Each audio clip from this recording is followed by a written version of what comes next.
Assalamualaikum warahmatullahi wabarakatuh. Kami ingin membuat project game yang sudah disajikan dengan game desain dokumen yaitu GDD dengan judul sementara game kita itu verifikasi terakhir. Kami memiliki genre simulasi naratif ya, di mana itu simulasi naratif ini kita sebagai pemain bisa menentukan ending apa yang kita inginkan.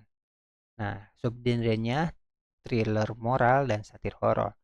Di thriller moral ini karakter gamenya bisa merasakan apa yang dilakukan oleh pemain kita.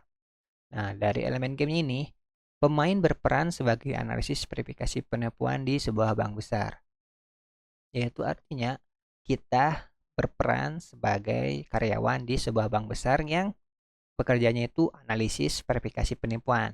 Nah, analisis verifikasi penipuan ini seperti klien bank yang melakukan transaksi dan transaksinya itu direkod sama bank besar ini, yang dimana kayak kliennya itu melakukan transaksi sebesar 100.000 yang awalnya 1 juta, yang awalnya 2 juta seperti itu, tapi tiba-tiba dia melakukan transaksi besar seperti 100 juta. Nah, itu di gamenya nanti akan dapat notifikasi teridentifikasi penipuan.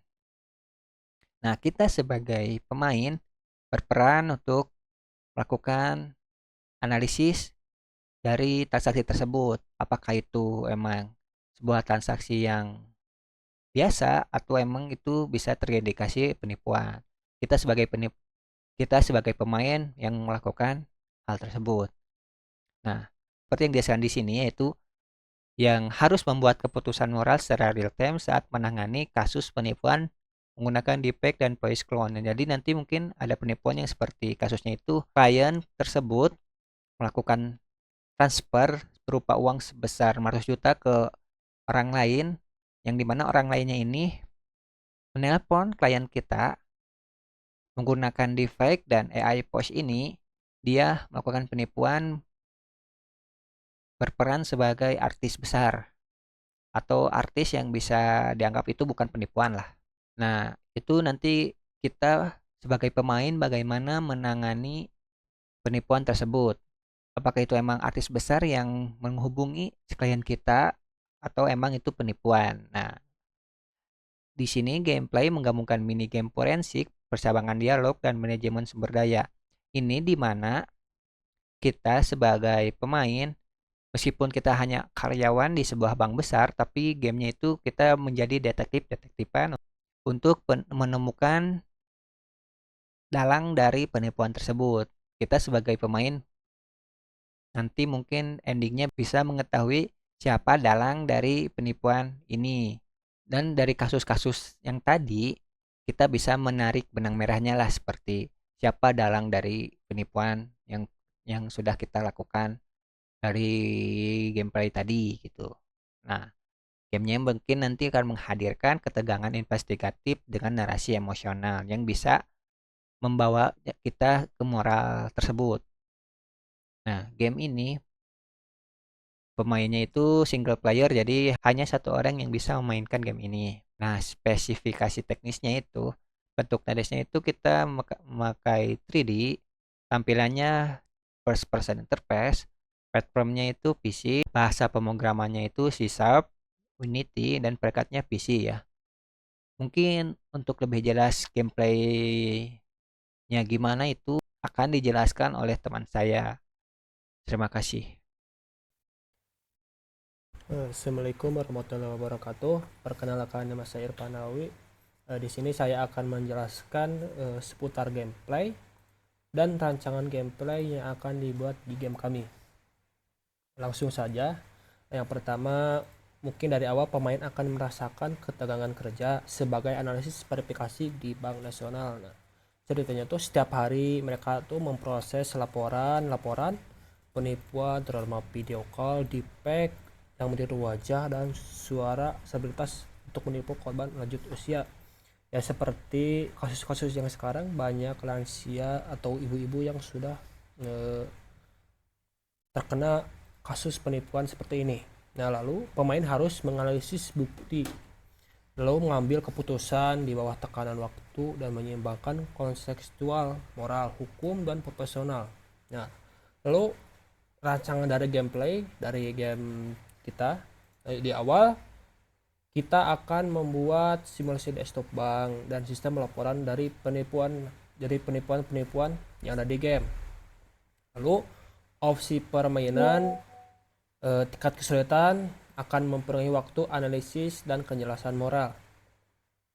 Nah, mungkin untuk difficulty sekarang masih opsional terlebih dahulu. Terus ada cerita seorang analis menemukan bahwa perusahaannya mungkin menutupi jaringan penipuan besar. Nah, mode permainan kita lebih ke mode cerita naratif bercabang dan mode investigasi. Nah, lalu ditambah dengan pajal-pajal forensik. Lalu ada dialog percakapan yang bercabang, dan chat internal, dan aksi penyelamatan data. Nanti akan ada mekanik ada dialog yang bisa kita pilih, dan setiap dialognya akan mempengaruhi cerita yang akan kita jalani, dan itu juga bahkan berbeda-beda. Ya. Lalu ada dibagi per hari kerja. Setiap hari menghadirkan laporan dan konflik baru. Lalu kontrol pemain, kita akan menggunakan mouse dan keyboard untuk pergerakan dari karakter. Nah, untuk goalsnya ya kita akan mengungkap kebenaran dari setiap konfliknya, melindungi korban dan meraih informasi sistem.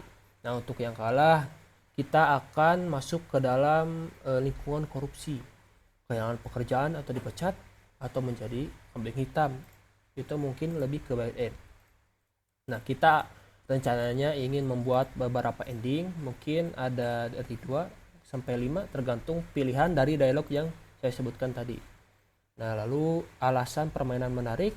Nah, kita akan mengambil cerita-cerita yang sedang booming sekarang, seperti kasus korupsi, mungkin konflik moral, tekanan waktu, dan atmosfer digital yang mencekam.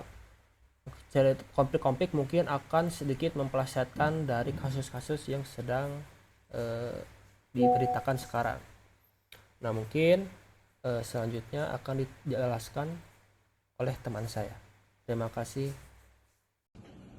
Selanjutnya saya akan menjelaskan bagian fitur utama dari game verifikasi terakhir. Game ini memiliki beberapa fitur. Yang pertama adalah representasi realistis penipuan digital berbasis AI dan juga deepfake. Jadi pemain akan menghadapi kasus-kasus penipuan yang disimulasikan dengan menggunakan teknologi AI seperti manipulasi wajah dan juga suara.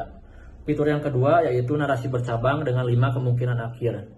Jadi setiap keputusan yang diambil pemain dalam game akan mempengaruhi jalannya cerita, reputasi, dan juga hasil akhir permainan atau ending. Fitur yang ketiga yaitu minigame forensik. Fitur ini memungkinkan pemain dapat melakukan analisis seperti analisis pola suara, frame video, untuk mencari bukti keaslian sebuah laporan. Fitur yang keempat adanya sistem reputasi dan moralitas dinamis. Jadi pemain dapat membentuk citra karakternya sendiri sesuai alur yang dipilih oleh pemain. Fitur yang kelima yaitu generator kasus acak. Jadi sistem akan membuat setiap sesi permainan akan terasa baru dan juga dapat meningkatkan replay value dan juga tantangan bagi para pemain. Fitur yang terakhir adalah UI bergaya korporat yang berubah sesuai dengan tensi cerita. Jadi antar muka atau UI permainan awalnya terlihat biasa saja, namun perlahan berubah sesuai tensi cerita yang dimainkan oleh pemain. Selanjutnya adalah bagian desain game. Jika dilihat dari sisi desain, game verifikasi terakhir ini akan berfokus pada pengalaman seorang analisis verifikasi penipuan di sebuah bank nasional. Nah, di sini pemain tidak hanya disuruh untuk menyelesaikan kasus atau tugas, tapi juga pemain akan dihadapkan pada berbagai keputusan moral. Seperti saat menemukan bukti penipuan, pemain harus memilih apakah akan mengikuti prosedur perusahaan atau akan mengambil resiko demi membantu korban. Jadi setiap pilihan yang dilakukan oleh pemain dalam game ini akan mempengaruhi jalannya cerita, reputasi karakter, dan bahkan ending game itu sendiri. Selanjutnya adalah bagian panduan desain. Nah, pada bagian panduan desain ada beberapa hal yang harus diperhatikan. Yang pertama adalah game ini tidak menggunakan wajah atau nama selebritas nyata. Jadi semua karakter akan dibuat benar-benar fiksi. Hal ini dilakukan untuk menghindari hak cipta dan juga menjaga cerita tetap netral. Yang kedua, karakter korban ditampilkan secara manusiawi dan penuh empati. Game ini ingin pemain merasa peduli dengan korban, bukan sekadar melihat mereka sebagai objek dalam misi. Dan terakhir, adanya unsur horor dalam game ini bersifat simbolik. Jadi bukan horor yang menakut-nakuti seperti dengan jump scare, tetapi lebih ke ketegangan psikologis yang menggambarkan rasa bersalah dan tekanan batin dari karakter utama. Oke, bahasan selanjutnya itu tentang definisi desain game. Untuk goals-nya, karena ini tuh game naratif ya, di sini tuh memang tertulis ada kondisi menang dan kalah, tapi menang dan kalah di sini tuh jatuhnya ke ending.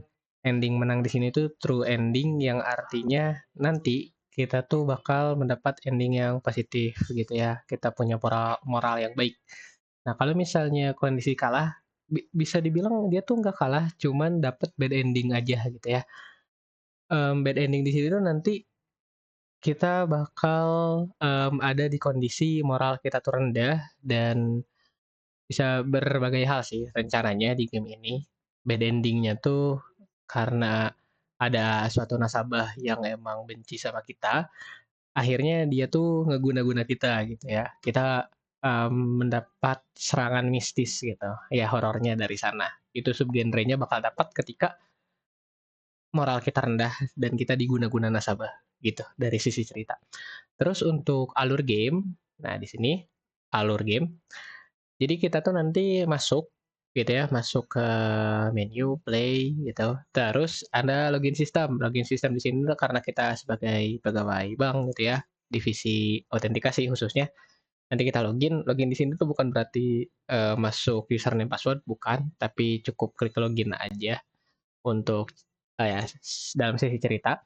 Dan itu di komputernya, di device-nya, kita tuh bakal ada daftar kasus gitu. Nah, nanti kita bakal dapat satu kasus, nah dibukalah kasus ini tuh, dia bakal nampilin riwayat transaksi seseorang, ya. Kasus di sini tuh yang teridentifikasi um, anomali gitu ya. Kayak misal yang biasa transaksinya per bulannya tuh 1 sampai 2 juta, tiba-tiba dia transfer 100 juta gitu. Nah, transaksi di sini kan mencurigakan. Bisa aja dia kena kasus penipuan atau kayak gimana. Nah, perlu verifikasi lebih lanjut. Nah, di sini nih, investigasi lebih lanjut dari dialog atau puzzle gitu ya. Investigasi lebih lanjut di sini tuh bakal buat kita tuh dapat data-data dari nasabah. Nasabah di sini tuh ya tadi biasanya dia tuh transaksi 1 sampai 2 juta nih per bulan, tiba-tiba gede. Di sini kita tuh bakal dapat dialog, kita bakal ngobrol sama nasabahnya untuk nge-follow up lebih lanjut. Apakah transaksi ini tuh mau dilanjutkan atau enggak? Apakah nasabah ini tuh mengenali target untuk di target transfernya. Terus di akhir kita bakal ngebuat keputusan apakah transaksi yang dilakukan nasabah ini tuh kita ACC atau enggak gitu. Dan keputusan ini bakal berpengaruh ke ending cerita atau ke alur cerita. Terus setelah selesai baru next ke hari berikutnya dan nanti bakal dikumpulin gitu di akhir kita bakal dapat ending yang baik atau buruk. Terus terkait definisi pemain atau kita. Kita sendiri itu berperan sebagai apa? Kita berperan sebagai analisis verifikasi penipuan di Bank Nasional. Untuk nama banknya nanti akan direncanakan lagi. Terus apa sih yang bakal kita lakuin? Tadi meninjau laporan, menganalisis bukti-bukti, berbicara dengan korban ya nasabah di sini. Terus menentukan langkah selanjutnya kita bakal ngapain. Lalu properti pemain. Nah, nanti itu bakal ada bar-bar gitu, ada bar reputasi gitu, ada bar keselamatan korban. Jadi yang emang nanti bakal mempengaruhi bar moral juga nanti bakal ada. Nah, terkait sumber daya ini masih direncanakan ya. Nanti itu kita tuh bakal menginvestigasi, bakal menguak penipu dalangnya ini siapa. Dan sumber daya sini itu kayak alat-alat yang bakal membantu kita. Tapi kalau misalnya nanti ke depannya alat-alat investigasi ini tuh keburu untuk dibuat, kita bakal coba bikin. Tapi kalau misalnya nggak keburu, kebanyakan game ini tuh bakal berfokus ke dialognya aja gitu. Karena gamenya juga 3D dan cukup lumayan memakan waktu untuk membuatnya. Mungkin itu bahasan selanjutnya akan dilanjutkan oleh teman saya. Mungkin sekian. Terima kasih. Baik, selanjutnya di bagian ini saya akan menjelaskan tentang hadiah pemain atau reward yang bisa didapat selama permainan. Jadi di game privasi terakhir, pemain tidak akan sekedar menang atau kalah, tetapi tiap keputusan yang mereka ambil bakal berpengaruh ke reputasi, moralitas, dan juga jalannya cerita. Jadi kalau pemain punya reputasi yang bagus, mereka bisa dapat akses ke alat investigasi yang lebih canggih. Misalnya analisis akses ke alat analisis metadata yang lebih detail buat bantu nyari kebenaran kasus.